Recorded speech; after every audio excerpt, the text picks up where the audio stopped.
जय हिंद। तो मैं फिर से आपका अपना दोस्त, आपका अपना भाई, आपका अपना गुरुजी कुंदन झा के झा फिर से ये पार्ट 2 है क्लास 11th केमिस्ट्री का। जो मैंने पार्ट 1 बनाया था इससे पहले वाला वीडियो, उसको जरूर देखिएगा आप लोग। जहां पर मैंने बताया था मोल की छोटी छोटी बातें, मोल के संबंध में कुछ बातें बताए थे।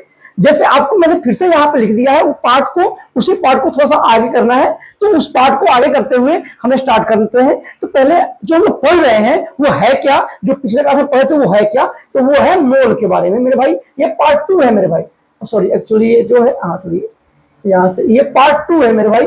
ये पार्ट 2 यानी मोल क्या कहता है, तो बताया है यह पदार्थ की इकाई है, पदार्थ की मात्रा की इकाई, पदार्थ की मात्रा की इकाई है।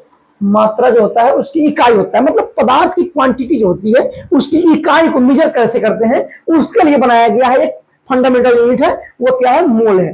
तो जिसका अर्थ क्या होता है, किसी पदार्थ के परमाणु या अणु या आयनों की संख्या को व्यक्त करना।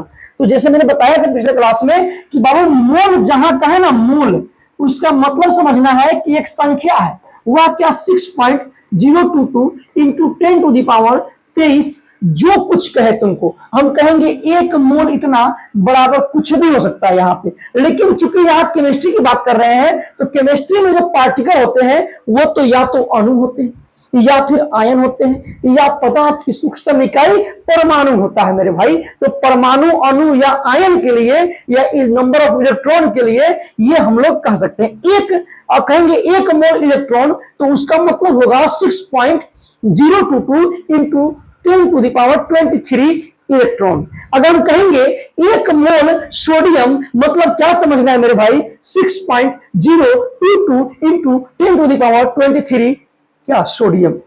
हम कहेंगे एक मोल केला, जैसे आप कहते थे ना एक मोल आप कहेंगे एक दर्जन जूता तो आप 12 जूते लाएंगे, एक दर्जन केला मतलब आप 12 केला लाएंगे। तो वैसे ही यहाँ पे एक नंबर है, इस नंबर को कहा गया था एवोगाड्रो नंबर, पिछले क्लास में बताया था एवोगाड्रो नंबर संख्या, जिसको हम लोग Na से सूचित करते हैं। और मोल को सूचित करने के लिए, मोल को सूचित करने के लिए मेरे भाई प्रयोग करते हैं छोटा एन का, जो कि यहां मैंने बताया है। इसके कुछ मोटी मोटी फॉर्मूला जो है ये देख लीजिए। तो मोल निकालना हो तो कैसे निकालेंगे, एक सवाल भी आपके लिए रखा हुआ है। एक सवाल भी मैंने तैयार करके रखा है कि अगर 36 ग्राम H2O में जल के कितने मोल होंगे, कितना मोल H2O अगर लिया जाए तो 36 ग्राम जल बनेगा। या फिर ये कहो 36 ग्राम जल में कितने मोल होंगे जल के। तो इसको समझने के लिए यहां पर मैंने एक फॉर्मूला लिखा है, मोल बराबर W/M।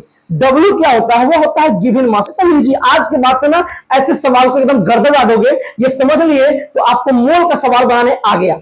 देखो कैसे, अगर कहेंगे एक मोल का मतलब क्या होता है तो ये समझ गए। यहाँ मोल का मतलब क्या होता है, W/M। W मतलब गिवन मास, जो तुमको दिया गया है सवाल में, जितना ग्राम दिया गया है उसको लिखो, ग्राम में होना चाहिए तो उसको लिखेंगे। अब उसके बाद ये है मोलर मास। मोलर मास का मतलब होता है उसका आणविक द्रव्यमान या फिर उसका द्रव्यमान भार जो बोलते हैं। जैसे परमाणु वगैरह उसको भार निकालेंगे, पता करेंगे। जिसे आपको बताया होंगे सोडियम है तो सोडियम 11 पे होता है, तो 11 है, लेकिन इसका द्रव्यमान कितना होता है, ये होता है 23। अब ये 23 क्यों होता है, काहे होता है, इसके बारे में हम लोग आगे दूसरे क्लास में चर्चा करेंगे। जब हम लोग पढ़ेंगे लेसन 2, जहां पे हम लोग को पढ़ना है एटॉमिक स्ट्रक्चर, वहां बताएंगे कि इसमें इलेक्ट्रॉन, प्रोटॉन और न्यूट्रॉन 3 मौलिक कण है। इस किसी भी परमाणु में 3 मौलिक कण होते हैं, P, E, M, जिसमें ना इस E का द्रव्यमान बहुत ही कम होता है, बहुत ही कम होता है, 9.36 कुछ समथिंग होता है इंटू 10 के पावर -31 kg। अब बताओ माइनस में पावर, इसका मतलब कितना कम होगा, 9 के बराबर होगा। तो इसलिए इसके मास को नहीं जोड़ा जाता है, P और N का मास जोड़ते हैं, P + N वही होता है एटॉमिक मास, जो होता है वही होता है एटॉमिक मास, जिसको हम लोग या फिर ये कहिए एटॉमिक मास कहते हैं। इसको किसको कहते हैं, ये P + N का नंबर को, ये हम आगे क्लास में पढ़ेंगे, ठीक है मेरे भाई। चलिए अभी यहाँ पे देखते हैं कि है क्या सवाल और सवाल को कैसे खत्म करेंगे। चलिए यहाँ पर समझ लीजिए एक और मोल क्या है, जब आपको नंबर ऑफ मोलिक्यूल्स दिया रहे।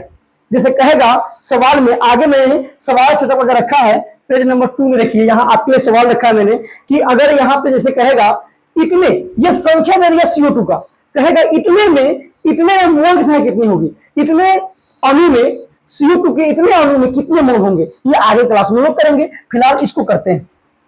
ये क्या है, सवाल को पढ़िए। 36 ग्राम H2O में जल के मोलों की संख्या ज्ञात करो मेरे भाई। चलो कर देते हैं ज्ञात। कैसे करोगे, आपको पता है मोल मतलब छोटका n, छोटका n बराबर W बट्टा m, W बट्टा m, W मतलब गिवन मास, गिवन मास मतलब कितना दिया गया 36 ग्राम, लिख दो 36। अब चलो आ जाओ, ये क्या है, मोलिकुलर मास मतलब इसके अणुओं का द्रव्यमान। तो हमको पता है कि कैसे निकालते हैं, थोड़ा समझ लेते हैं, आपको पता होगा तो अच्छी बात है, नहीं है तो समझ लेते हैं। हाइड्रोजन के एक परमाणु में, हाइड्रोजन का परमाणु भर कितना होता है, वो होता है 1, तो 2 है तो 2 इंटू 2 कर दिए।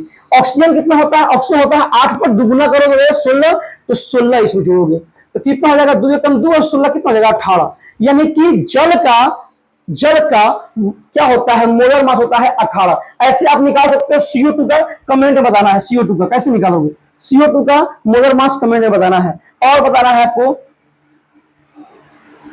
C4H10 का मोलर मास बताना है वो कमेंट में। ये सबका मोलर मास बता दो जल्दी से कमेंट में, जो भी वीडियो देख रहे हैं वो सबको। और हाँ भाई शेयर जरूर करना, ताकि हमको एनर्जी मिलेगा ना, तो ये सब कुछ आपके लिए लेकर के आएंगे और आप घर पे बैठ करके रिवीजन कर सकते हो, कहीं से भी पढ़ रहे हो रिवीजन कर सकते हो। शेयर कर दोगे तो मजा आएगा मेरे भाई, है ना, पढ़ाई कर रहे हैं तो शेयर भी करना जरूरी होता है।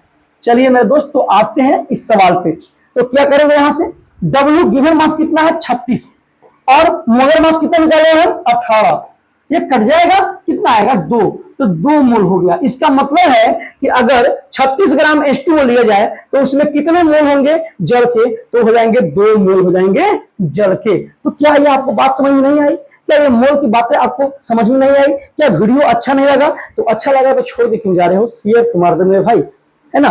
तो आगे न्यूमेरिकल के लिए आपको हमसे चलते हैं यहाँ पे, ये आप लोग खुद करोगे, ठीक ना। हाँ।